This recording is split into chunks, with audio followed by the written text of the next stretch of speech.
So we'll learn opportunity cost theory. So this is the first part, the introductory part of opportunity cost theory. Ricardian comparative cost theory had certain major drawbacks. One is the assumption of labor theory of value.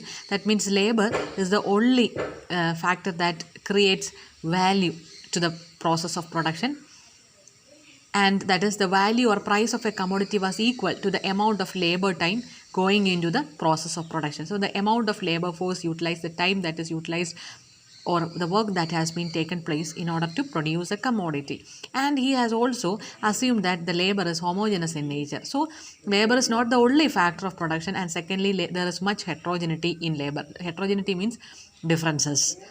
So differences means in the way of production, in the time taken, in their quality, etc. So these factors actually resulted in comparative cost differences. So this fact was not taken into consideration by David Ricardo, and thus economists were forced to revisit the concept, and thus Gottfried Haberler in the year 1933 gave a new life, a new lease of hope and a new way of thinking to comparative cost theory originally put forward by David Ricardo. So that is in the form of opportunity cost theory. So the definition says that the opportunity cost of a product is the amount of another product that must be given up in order to release just enough resources to produce one additional unit of the first product. So the meaning is, we have already heard and learned about opportunity cost. Opportunity cost simply means the value of the next best activity forgone. So we are going to apply the same concept in international trade to explain how international trade occurs between nations. There should be certain gains from trade, and now how it occurs. So the reason is opportunity cost that is used to explain the comparative advantage or the comparative differences between these two nations. If the nations are having the same cost of production, the same amount and the same quantities, there will be no international trade. So there should be certain differences so that they can import and export, they can trade goods and services between them. So what is the reason? Comparative cost as suggested by David Ricardo, and the reason for this is nothing but it is in terms of opportunity cost. So here we are using a neoclassical framework. It is a neoclassical restatement of comparative cost theory. So we have already known or we have already studied that absolute advantage theory was put forward by Adam Smith. Then came David Ricardo's concept. The difference between these two is that they are on the basis of efficiency, and David Ricardo has said that the international trade will result in division of labor and specialization. Then the theory was again restated in the form of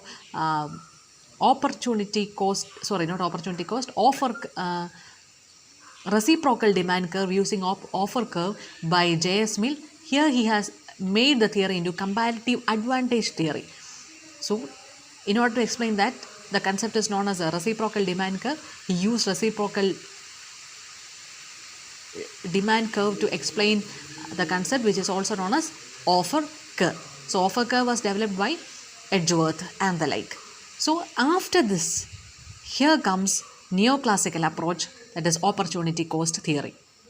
So what exactly is the definition? The opportunity cost of a product is the amount of another product that must be given up in order to release just enough resources to produce one additional unit of the first product. So that is the diagram form. In the diagram form, it is explained in the form of opportunity cost curve or transformation curve. It is also known by the term production possibility curve by Samuelson, and production frontier or production indifference curve by A.P. Lerner. So A.P. Lerner and Paul Samuelson have renamed. So you can refer Kotsianis Microeconomics by Kotsianis, page number 500, to see the differences. So the same production possibility frontier is used as opportunity cost curve. So the terminology is something that you have to note. Now, what is opportunity cost curve in international terms? So you have already heard of opportunity cost approaches, that is the value of the next best activity forgone. Now we are going to apply it in international trade so that we can find out how international trade, the exchange of goods and services, takes place between nations. So the opportunity cost of a product shows how much the quantity, that is in the terms of quantity, or the labor that has to be given away in order to produce that that product. For example, commodity X and Y is produced in a nation, that is in country A. For example, we are taking this. So in that case, in order to produce an extra unit of commodity X, how much of labor, how much of capital have to be given away, how much of quantity have to be given away of commodity Y, and that is the opportunity cost of producing commodity X. So that is, country A has to specialize in the product, in the production of any of these commodities, and it have to leave some of the resources and take all those resources to the particular product in which it would like to specialize. So this shows the opportunity cost. There are certain assumptions. So assumptions you are quite familiar. The economic system is in full employment, perfect competition, then a marginal cost of production. So that is the cost of the commodity will be the marginal cost of its production.